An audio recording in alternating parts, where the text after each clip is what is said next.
আজকের ম্যাচটা শুধু একটা ফাইনাল নয়, আজকের ম্যাচটা একটা যুগের শেষ অধ্যায়।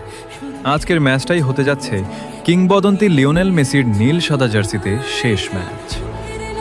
হয়তো আজ আর্জেন্টিনা জিতবে, আবার উঠবে বিজয়ের উল্লাস, কিন্তু সেই উল্লাসের মাঝেও কোটি কোটি ফুটবল প্রেমীর চোখে থাকবে অশ্রুজল। কারণ আজকের পর আর দেখা যাবে না সেই চেনা 10 নম্বর জার্সিতে জাদুকরের পায়ের ছোঁয়া। যে মানুষটা আমাদের শিখিয়েছেন স্বপ্ন দেখতে, হার না মানতে এবং ফুটবলকে ভালোবাসতে, তিনি আজ বলবেন বিদায়। ট্রফি জিতুক বা না জিতুক, লিওনেল মেসি ইতিমধ্যেই কোটি কোটি হৃদয়ের চিরন্তন চ্যাম্পিয়ন। কিংবদন্তিরা কখনো হারিয়ে যায় না, তারা বেঁচে থাকে ভালোবাসায়। Gracias Lionel Messi. ফুটবল তোমাকে কখনো ভুলবে না।